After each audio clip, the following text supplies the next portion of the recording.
Bonjour à tous, je suis ravi de vous retrouver pour ce nouveau numéro des Virées de l'été. Aujourd'hui, je suis à Belvigny, je vais faire quelques tours de piste en karting.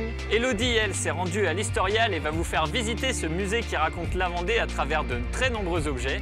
Baptiste va nous présenter l'iris gigot, une plante qui a l'odeur de gigot d'agneau. Je vais vous laisser tout de suite avec lui et moi je vais aller enfiler mon casque et ma combi.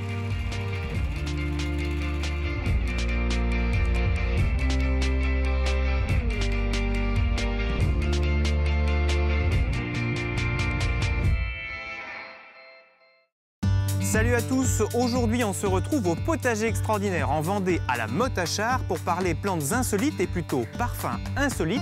Nous allons voir des plantes qui sentent la javel, le curry et même le gigot d'agneau. On se retrouve tout de suite devant cette fameuse plante.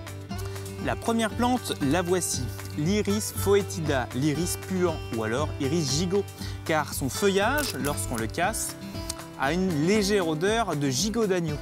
Une curiosité que vous allez pouvoir retrouver dans les dunes, par exemple, lorsque vous allez aller à la plage ou sur le bord des routes, sur les talus. C'est une plante vivace, intéressante au jardin, puisqu'elle est persistante, c'est-à-dire qu'elle ne perdra pas son feuillage cet hiver. De plus, malgré sa discrétion, on la voit souvent peu dans la nature, et pourtant elle est assez présente, eh bien elle se parera à l'automne de jolis fruits. Des fruits qui, une fois ouverts, vont laisser apparaître des grains rouges orangés, très esthétiques et attractifs, mais attention, ils sont légèrement toxiques. Seconde plante au parfum insolite, l'Helichrysum italicum, ce qu'on appelle la plante à curry. Tout simplement parce que quand le soleil brûle ses feuilles, eh bien elle dégage une généreuse odeur qui rappelle le curry, ou pour certains même un petit peu le café. On l'appelle aussi l'immortel, car ses sommités florales jaunes ont l'agréable chance de sécher et de rester intactes, d'où son nom immortel. On rencontre cette plante dans le bassin méditerranéen, mais vous allez trouver sa cousine en Vendée, sur les côtes. C'est l'odeur typique des vacances. En vous promenant dans les dunes, vous sentirez cette odeur justement qui rappelle le curry, le café. Eh bien, c'est l'Helichrysum stoechas, sa cousine vendéenne. Toutes les deux ont des propriétés médicinales intéressantes. Les sommités florales, une fois séchées, vous permettront d'avoir des intérêts antioxydants, c'est-à-dire qu'elles vous permettront de rester jeune. Antibactériennes, elles lutteront donc contre certaines maladies liées aux bactéries et antifongiques contre les champignons. Une bonne alliée pour votre santé. Parmi les autres plantes insolites que l'on retrouve ici, la fameuse Scyphomandra abutyloides, la plante à odeur de goudron. L'occasion pour moi de vous laisser avec Arnaud sur les pistes et on se retrouve tout à l'heure pour de nouvelles odeurs. Donc très important, toujours monter du côté gauche, côté opposé au moteur, c'est là où on fait le moins de distance. D'accord. Donc les mains, c'est comme en voiture, c'est toujours 10h10 ou plutôt 9h15. Donc plus bas même. Ouais, bien ici. Ah oui, carrément sur les côtés. Donc en voiture, les pédales c'est pareil, donc l'accélérateur à droite, la pédale verte. Ouais. Et on freine avec le pied gauche, donc c'est différent de la voiture. Où on ne déplace pas avec le pied. Avec le pied gauche, exactement. Le pied gauche, il sert pour l'embrayage en voiture. Là, il va servir uniquement pour le frein. Ok, une pédale, un pied. Donc on a simplement à tourner un tout petit peu, vous pouvez essayer. Oui, on est en butée, voilà, vous tournez à peine à combien, 90 degrés, vous êtes déjà en butée. Au maximum, voilà. On ne fait pas de tour avec quand son vous aurez volant. de la vitesse, ce sera encore moins de volant. Encore plus léger. Ouais, les plus rapides tournent quasiment pas le volant, ils tournent à peine comme ça. D'accord. Allez, je sais pas si tu m'entends, mais là, on va partir pour faire la course.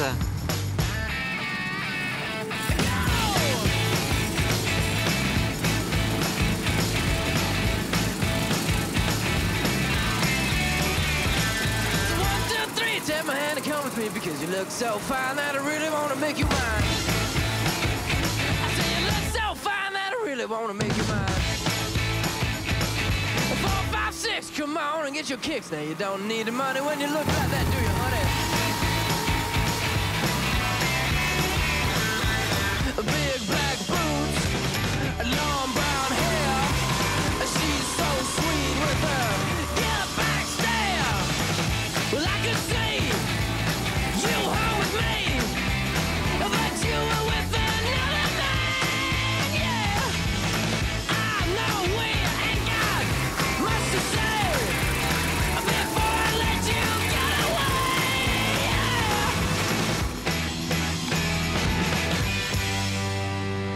said, are you gonna be my girl?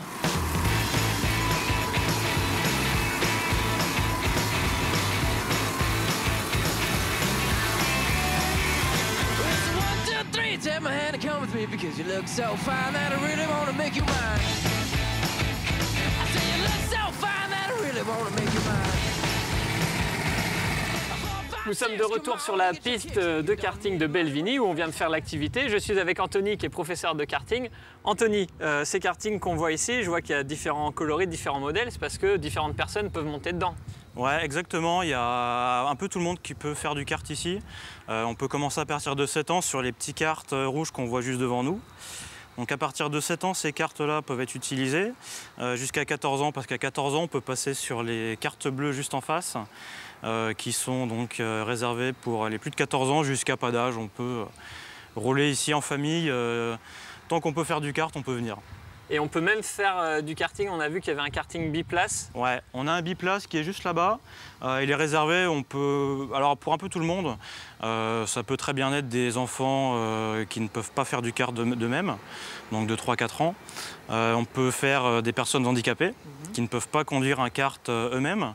Et également, on peut emmener des amis, on peut emmener un peu n'importe qui. Pour faire découvrir. Pour faire ouais, à deux. Des bonnes sensations à deux, ouais. Et alors comment ça se conduit finalement? C'est très simple, il y a juste 2 pédales, il y a même des couleurs pour se repérer. Ouais, exactement. Le kart c'est très simple, c'est très basique. On a 2 pédales, un volant.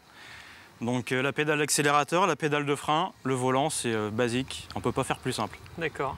On vient là, comment ça se passe? Alors on vient faire une petite session, c'est des sessions de 10 minutes, il y a plusieurs formules? Alors il y a plusieurs formules, on peut faire des séries de 10 minutes. Donc de location, on vient avec ses amis, avec sa famille faire des séries de 10 minutes. On peut également faire des trophées vitesse. Donc des trophées vitesse, c'est-à-dire comme un mini Grand Prix. On va faire d'abord des essais libres, des essais chrono, donc qualificatifs pour la course. Et ensuite une course de 8 tours, donc avec des parts sur la grille qu'on voit juste derrière nous, avec les petites cases. Donc chaque carte s'arrête sur la grille. On fait un petit décompte avec des feux et puis c'est parti pour 8 tours. Comme un petit Grand Prix entre amis, en famille. Petit Grand Prix ouais, qui dure un peu plus d'une demi-heure, une demi-heure à 1 heure. Et ça, c'est donc l'aspect un petit peu loisir. Il y a un aspect compétition aussi, j'imagine. Tous les dimanches matins, il y a les licenciés qui viennent rouler. Donc on a une ASK, c'est-à-dire une association sportive de karting, tous les dimanches. Donc ils viennent avec leurs cartes personnelles. Donc c'est des cartes un peu plus évoluées que ça. Ils sont plus légers, ils sont beaucoup plus puissants. Si vous voulez, on a par exemple Thomas Laurent qui est champion du monde de karting qui est venu rouler ici et qui a le record de piste. Et c'est un pilote qui va devenir certainement très connu, qui est déjà connu mais qui est en train de se faire sa place. Et pour arriver à ce niveau-là de très, très haut champion, j'imagine qu'il faut beaucoup pratiquer. Moi, ce que j'ai bien aimé dans le karting, c'est la sensation de vitesse déjà au ras du sol. Et c'est aussi les glissades, mais je crois que les glissades, c'est pas forcément ce qu'il y a de mieux. Alors les glissades, c'est très marrant forcément. Ouais. Les gens viennent là pour glisser, pour bien s'amuser. Par contre, pour faire un bon chrono, pour faire le record de piste, c'est tout l'inverse. Il faut vraiment donner le moins de coups de volant possible, être très précis sur les pédales, avoir les bonnes trajectoires. Il faut glisser le moins possible finalement. Ok, et j'avais du mal vraiment à sentir les freinages. On a l'impression que la pédale de frein, finalement, elle ne sert pas à grand-chose. Alors sur ce circuit, il y a seulement 3 points de freinage. Il y a seulement sur 3 virages qu'on va freiner. Le reste peut se passer quasiment à fond. Okay. Mais il faut savoir quand même freiner, parce que si vous freinez trop fort, vous allez bloquer les roues et vous allez faire un tête à queue. Si vous freinez pas assez, vous allez mal tourner. Le fait de freiner, ça va vous permettre de mieux tourner le kart. D'avoir une meilleure stabilité, voilà, de mettre de l'appui sur les roues et de mieux tourner. Okay. Si vous arrivez dans votre virage à fond, le kart et les pneus vont pas supporter, ils vont glisser. Et c'est là où vous allez perdre du temps. Ok, et pour ça, on peut s'entraîner régulièrement. Si on veut faire par exemple partie des licenciés, on peut s'inscrire, c'est assez simple. On est obligé d'avoir son matériel ou... Il faut avoir son matériel, par contre, c'est un sport assez onéreux. Ouais. Faut mettre quelques milliers d'euros généralement pour avoir un bon kart, des bons pneus, faire l'entretien. C'est très onéreux, mais c'est très prenant. Les enfants que j'ai à l'école de kart, par exemple, dès qu'ils montent dans un kart, ils ne peuvent plus s'en passer. Ils demandent à leurs parents d'acheter leur carte perso et puis après, ça se finit plus. Donc avant d'arriver à ça, on peut déjà venir essayer, faire des petites sessions de 10 minutes. On peut venir essayer, oui, si vous avez des enfants de 7-8 ans qui veulent essayer. Ils montent dans les petits cartes rouges, on fait les petits briefings et puis ils ont 10 minutes pour rouler, pour voir si ça leur plaît. Ok. Il y a des consignes à respecter, bien évidemment, c'est un sport mécanique, on est protégé par un casque. C'est quoi les consignes de sécurité de base? C'est vrai que le kart c'est dangereux, c'est un sport mécanique et comme tous les sports mécaniques, il y a des risques. Le plus important donc, c'est d'avoir un casque attaché, d'avoir des chaussures fermées. Quand on est plusieurs sur la piste, ne pas se rentrer dedans, ça peut faire très mal. Bien regarder devant soi s'il n'y a pas d'obstacle. Par exemple, si un kart part devant vous en glisse et qui s'arrête net et que vous lui rentrez de côté, c'est toutes les côtes qui prennent. On a déjà eu des côtes cassées, on a déjà appelé les pompiers. Faut vraiment pas prendre ça à la légère. Le circuit est aux normes de sécurité de la Fédération française. Donc c'est vraiment le plus important, ce qu'on propose, c'est une activité de karting, mais vraiment le plus important c'est de rouler dans des conditions de sécurité. Pour se faire plaisir. Voilà, puis, exactement. Voilà, pour pas gâcher la fête, exactement. Oui. C'est vraiment le plus important. Même les karts sont faits aujourd'hui pour la sécurité. On a les pontons ici. Les protections le long des roues. Ces protections-là, il y a 20 ans, elles n'existaient pas. Il y avait simplement des petits pare-chocs et les roues étaient libres. Il n'y avait pas de protection sur les roues. Les karts pouvaient se monter dessus, c'était vraiment dangereux. Donc on fait vraiment le maximum pour la sécurité, c'est le plus important en kart. Mais avant tout, le but c'est de se faire plaisir et comme sur la route, bien observer finalement l'environnement, faire attention aux autres sur la piste. Merci beaucoup Anthony pour toutes ces explications. Moi je vais vous laisser avec le reportage d'Élodie qui s'est rendue pas très loin d'ici au Luc-sur-Boulogne à l'Historial de la Vendée. C'est un musée qui retrace finalement toute l'histoire de la Vendée. Je vous laisse regarder. Au cœur de la vallée naturelle de la Boulogne, l'Historial de la Vendée se fond dans le paysage. À l'intérieur, 7000 ans d'histoire sont proposés aux visiteurs.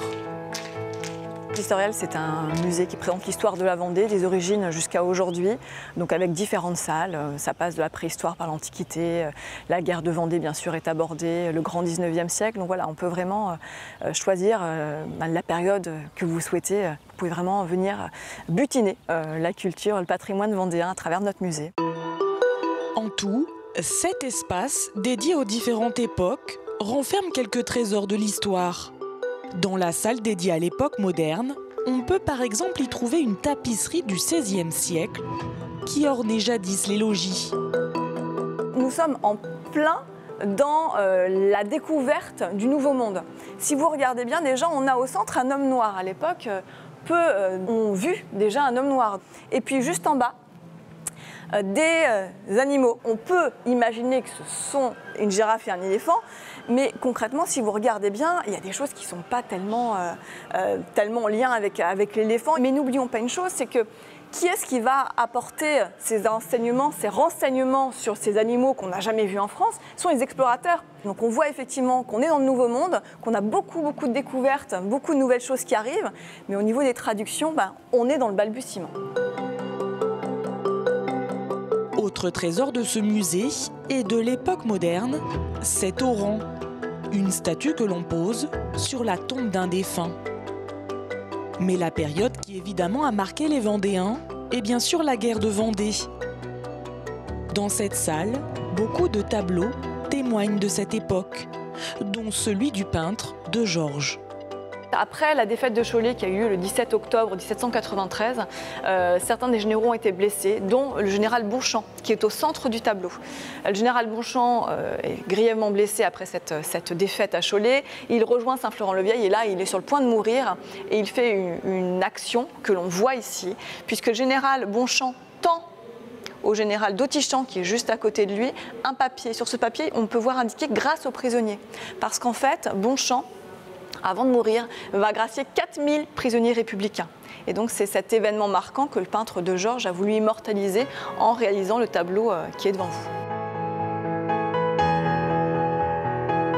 Témoignage d'une époque, les objets racontent toujours l'histoire de la Vendée. Cet incunable qui annonce bientôt le succès de l'imprimerie. Ce casque qui a pu servir durant la guerre de 100 ans, ou encore ce salon de coiffure reconstitué qui existait au 19e siècle à la Châtaigneraie. En tout, 3000 chefs-d'œuvre du patrimoine sont ici exposés.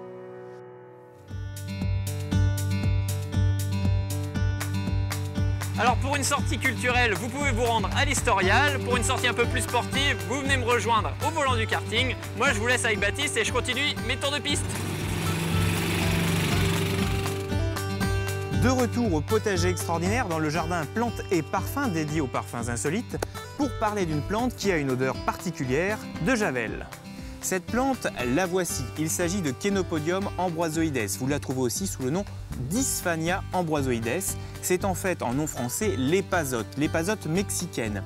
Une plante originaire d'Amérique du Sud et d'Amérique centrale, utilisée comme plante médicinale dans ces régions-là, comme plante vermifuge. Mais l'on connaît surtout cette plante pour son usage dans la cuisine. Effectivement, au Mexique, elle est très utilisée pour le fameux chili con carne. Ce plat à base de haricots noirs dans lequel on additionne plusieurs feuilles pour éviter l'effet des flatulences, pour mieux digérer ce fameux chili con carne. Un intérêt intéressant, une plante peu connue en France, mais qui pousse très bien puisqu'elle est considérée comme annuelle ou vivace de courte durée. Je vous invite donc à la trouver, à la mettre dans vos jardins pour vous aussi mieux digérer ces fameux haricots. Vous connaissez sûrement l'Ipia citriodora qu'on appelle vulgairement la verveine citronnelle. C'est une plante à la délicieuse odeur citronnée qui sert pour faire des tisanes ou accompagner des poissons. Mais vous connaissez probablement peu sa cousine argentine qui, elle, sent le chewing-gum Hollywood. Cette fameuse plante, la voici, le Lipia polystachya pour son nom latin, qui est la verveine d'Argentine, plutôt Amérique du Sud pour être très exact. Eh bien, elle a une odeur de pamplemousse, de chlorophylle qui rappelle effectivement les fameux chewing-gums Hollywood. Contrairement à sa cousine, elle a des feuilles beaucoup plus fines, ce qui lui donne une allure un peu plus gracieuse. De plus, elle a un port arqué, ce qui lui donne un aspect graphique très intéressant pour votre jardin. Pour ce qui est de son utilisation, eh bien vous pourrez l'utiliser comme sa cousine la verveine citronnelle, sec ou alors frais pour vos poissons, vos plats cuisinés ou même vos tisanes. Voilà, n'hésitez pas à venir découvrir ici au potager extraordinaire toutes ces plantes insolites. Il en existe plein d'autres, près de 1500. Je vous dis à très bientôt. En attendant, n'oubliez pas, restez curieux. Et voilà, l'émission touche à sa fin, mais quand même sur un karting, il fait chaud au soleil sur l'asphalte. Alors moi, je vais me désaltérer maintenant et je vous dis à bientôt.